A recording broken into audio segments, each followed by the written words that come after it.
আমন্ত্রণ জানাচ্ছি আপডেট সংবাদে। শুরুতেই জানিয়ে দিব গুরুত্বপূর্ণ শিরোনাম, এরপরেই থাকবে বিস্তারিত। শুরুতে জানিয়ে দিব যুদ্ধবিরতি ইস্যুতে সুর পাল্টালেন বাইডেন। জানিয়ে দিব ইউক্রেনের দুর্বল প্রতিরক্ষায় সুবিধা নিচ্ছে রুশ বাহিনী। এছাড়া রয়েছে ইসরায়েলের অস্ত্র বেচাকেনা বন্ধ করতে 200 এমপির চিঠি।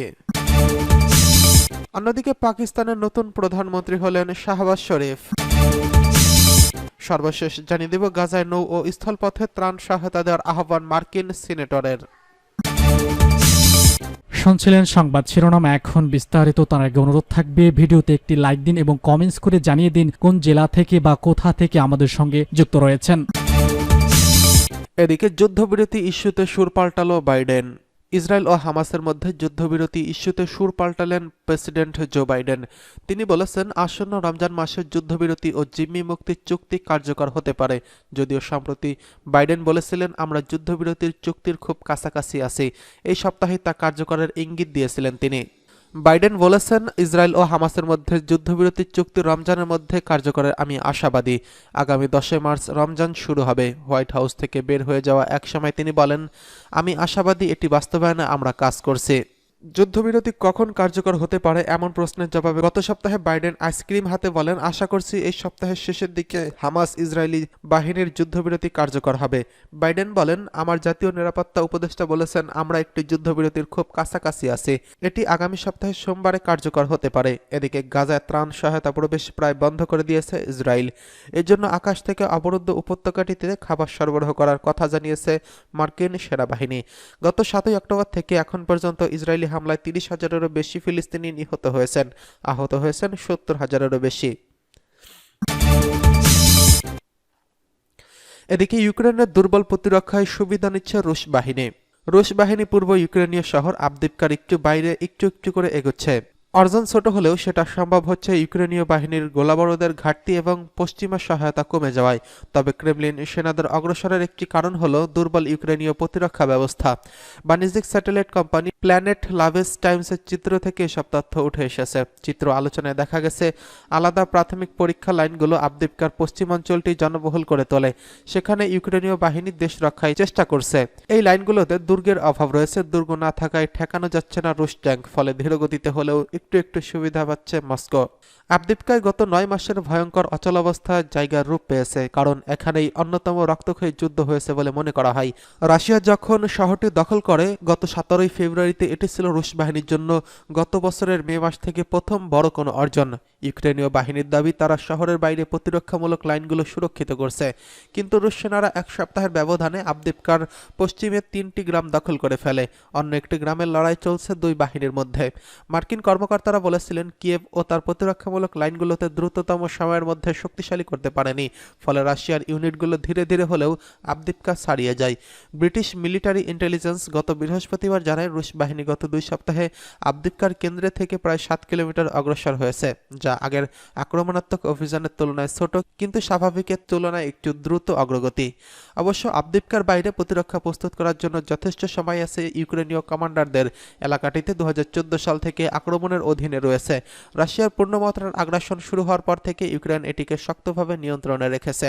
বিপরীতে রাশিয়ার কাছে শক্তিশালী প্রতিরক্ষা ব্যবস্থা, পরীক্ষা সহ হাজার হাজার সেলের অস্তিত্ব ধরা পড়ে স্যাটেলাইট চিত্রে।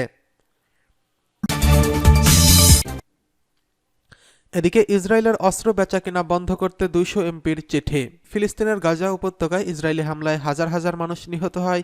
ইসরায়েলের অস্ত্র বিক্রির উপর নিষেধাজ্ঞা আরোপের আহ্বান জানিয়েছেন বিশ্বের 13টি দেশের 2 শতাধিক সংসদ সদস্য এমপি। ইসরায়েলের অস্ত্র রপ্তানি করে এমন 13 দেশের এসব এমপি তাদের সরকারকে চিঠি দিয়ে বলেছেন, চিঠিতে স্বাক্ষর করেছেন এমন এমপির মধ্যে যুক্তরাষ্ট্রের লেবার পার্টির সাবেক নেতা জেরেমি ক্যারভিন, অস্ট্রেলিয়ার সিনেটের গ্রিন পার্টির নেতা লারিসা ওয়ার্কার্স, ফ্রান্স আনবোর্ডের সমন্বয়ক ম্যানুয়েল বোম্পার্ড, বেলজিয়ামের ওয়ার্কার্স পার্টির জাতীয় সম্পাদক Peter Mertens, Canadian MP, progressive international কাউন্সিলের সদস্য নিকি অ্যাশটন, ব্রাজিলের ফেডারেল ডেপুটি নিল্টো ট্যাটো।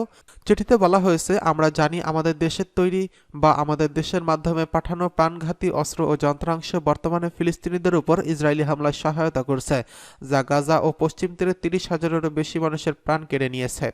এতে আরও বলা হয়, আমরা আর অপেক্ষা করতে পারি না। ইসরায়েলের বিরুদ্ধে গণহত্যার মামলায় আন্তর্জাতিক বিচারিক আদালতের অন্তর্বর্তীকালীন রায়ের পরে দেশটির উপর অস্ত্র নিষেধাজ্ঞা আরোপ নৈতিক দায়িত্ববোধের চেয়েও আইনি প্রয়োজনে পরিণত হয়েছে। এদিকে পাকিস্তানের নতুন প্রধানমন্ত্রী হলেন শাহবাজ শরীফ।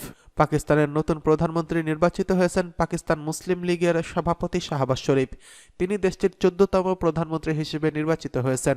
রোববার 3রা মার্চ পাকিস্তানের সংসদের নিম্নকক্ষ জাতীয় পরিষদের প্রধানমন্ত্রী নির্বাচনের ভোট হয়। নির্বাচনে PMLN এর প্রার্থী শাহবাজ শরীফ 201 ভোট পেয়ে প্রধানমন্ত্রী নির্বাচিত হয়েছেন।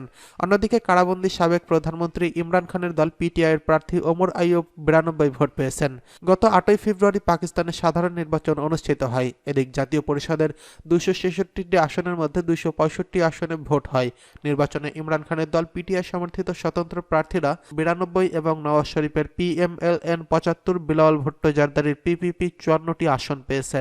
তবে এই নির্বাচনে কোনো দল একক সংখ্যাগরিষ্ঠতা পায়নি। এর জন্য জোট সরকার গঠন করতে শুরু থেকেই PPP এবং অন্যান্য সমমনা দলগুলো নেতাদের সঙ্গে আলোচনা চালিয়ে আসছিলেন PMLN এর নেতারা।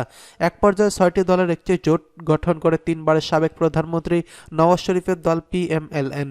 অন্যদিকে এবারের নির্বাচনে সরাসরি অংশগ্রহণ করতে পারেনি পাকিস্তানের সাবেক প্রধানমন্ত্রী ইমরান খানের দল PTI। তাই নির্বাচনে জয়ী PTI সমর্থিত স্বতন্ত্র প্রার্থীরা সুন্নি ইত্তেহাদ কাউন্সিলে যোগ দেন। মূলত জাতীয় পরিষদের সংরক্ষিত আসন ভাগ পেতে সুন্নি ইত্তেহাদ কাউন্সিলের সঙ্গে জোট করার সিদ্ধান্ত নেয় PTI।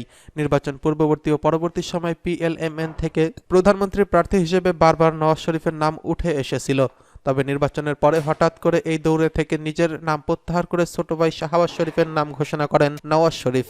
এর আগে 2022 সালের এপ্রিলে বিরোধীদের আনা অনাস্থা ভোটে হেরে যান ইমরান খানের জোট সরকার। বিদায় নিলে শাহবাজ শরীফের নেতৃত্বে বিরোধীরা জোট সরকার গঠন করে। এই জোট সরকারের প্রধানমন্ত্রীর দায়িত্ব পালন করেন তিনি। এবারও পাকিস্তানে এই একই ধরনের একটি জোট সরকার গঠন হতে যাচ্ছে। গাজায় নৌ ও স্থলপথে ত্রাণ সহায়তা দেওয়ার আহ্বান মার্কিন সিনেটরের। ফিলিস্তিনের অবরুদ্ধ গাজা উপত্যকায় সমুদ্রপথ ও স্থলপথে মানবিক ত্রাণ সহায়তা দেওয়ার আহ্বান জানিয়েছেন মার্কিন সিনেটর জেফ মার্কেল। শনিবার 2রা মার্চ যুক্তরাষ্ট্র কর্তৃক গাজায় বিমানের করে খাবার দেওয়ার পর প্রেসিডেন্ট জো বাইডেনের প্রশাসনের প্রতি এই আহ্বান জানান।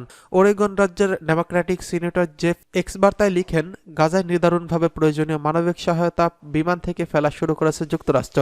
এটি একটি মহান পদক্ষেপ। সংকটের এই সময় তুলনামূলক হারে ত্রাণ সহায়তা দিতে সমুদ্র ও স্থলপথের বিষয়টি যোগ করুন। তিনি আরো বলেন, আমি যুদ্ধবিরতির আহ্বান জানানোর পাশাপাশি গাজায় প্রয়োজনীয় খাদ্য সহায়তা, ত্রাণ সহায়তা, খাদ্য, ঔষধ, অন্যান্য প্রয়োজনীয় জিনিসপত্র ব্যাপক হারে প্রবেশের অনুমতি দেওয়ার আহ্বান অব্যাহত রেখেছে। আমরা দুটি বিষয়কে সহজ করতে পারি এবং আমাদের দুটোই করতে হবে। শনিবার 2রা মার্চ 3টি সামরিক বিমানে করে গাজার উপকূলীয় এলাকায় প্রথমবারের মতো খাবার দিয়েছে যুক্তরাষ্ট্র। এক বিবৃতিতে মার্কিন সামরিক বাহিনীর সেন্ট্রাল কমান্ড জানিয়েছে, শনিবার 3টি C-130 বিমান থেকে 38,000-এরও বেশি খাবার গাজা উপকূলীয় এলাকায় ফেলা হয়েছে। স্থল করিডর ও রুটের মাধ্যমে গাজায় এসব ত্রাণের প্রবাহ বাড়াতে টেকসই প্রচারণার অংশ হিসেবে বিমানে করে এসব খাবার দেওয়া হচ্ছে।